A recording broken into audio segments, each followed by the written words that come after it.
who owns data, who gets to control its utility, when do you actually need consent or not, right? Because your data is used without your consent, or frankly, you didn't know you were giving the consent right at the time. And now it's just this universal forever thing.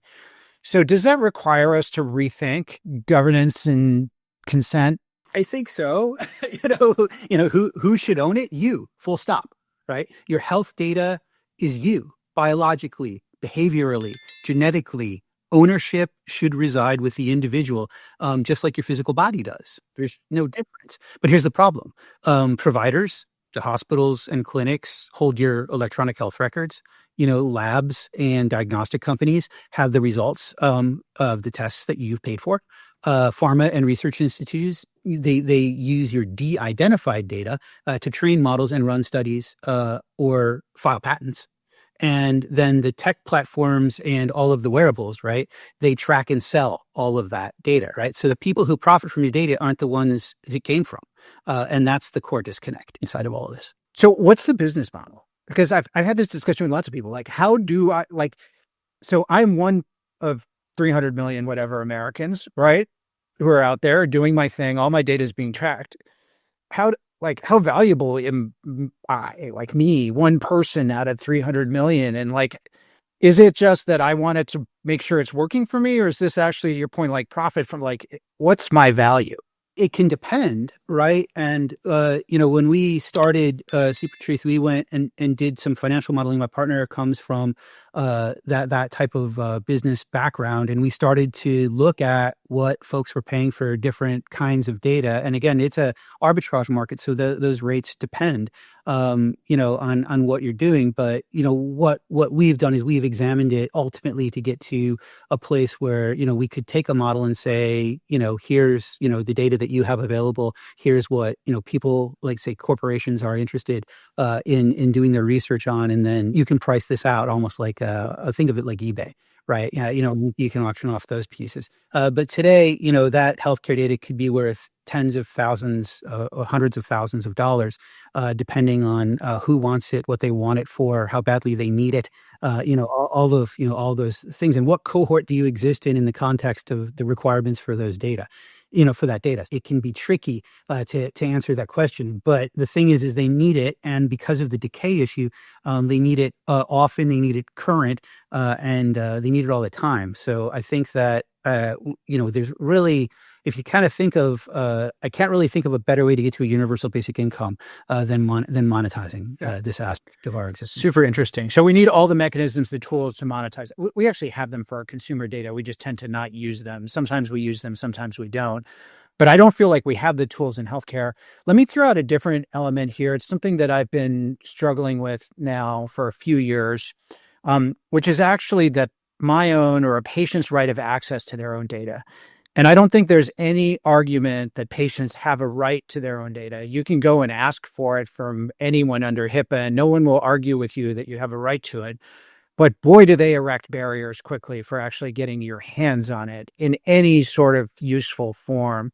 And I've actually had conversations with people where I was pretty much told point blank that I'm not smart enough to have my own data because I don't understand how valuable or dangerous it is. And I like to think that I kind of have spent enough time working in this space, right, to do that. And these are from very well-informed, highly connected, the people who I was stunned to have that conversation.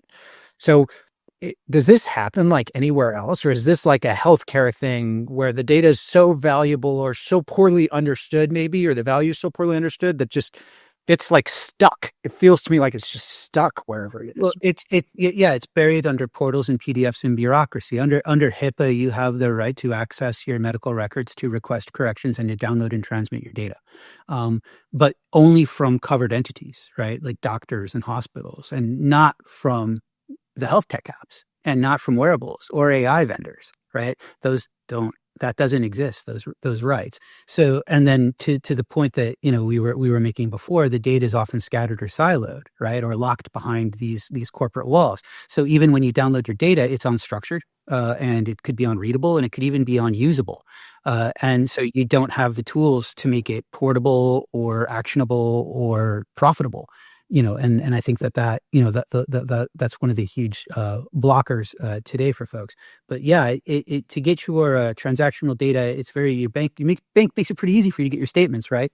And all the rest of that information, and it's way hard if you wanted to get a complete picture of that across your healthcare ecosystem. And when you start thinking of gym as a clinic, and you start thinking about all your wearables, and you start thinking about your fitness equipment, as well as your labs, and it gets complicated fast.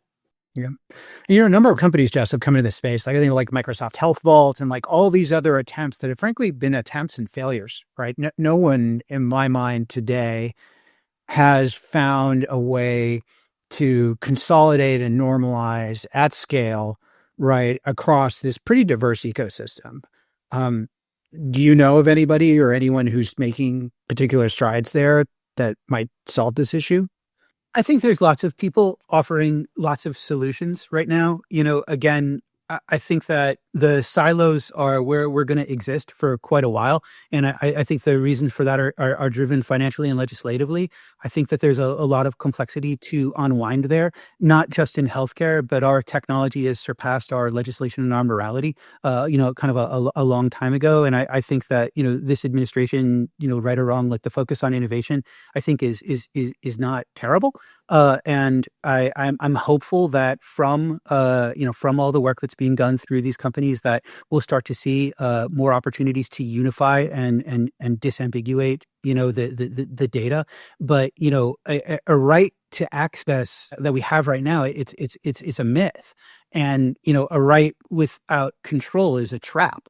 And and what's a right without value then? Right, then it's a checkbox on a privacy policy. So, what we have to do is we have to work to turn those rights into a reality and return the power to the patients in this case, or the consumers, because it's both, in healthcare.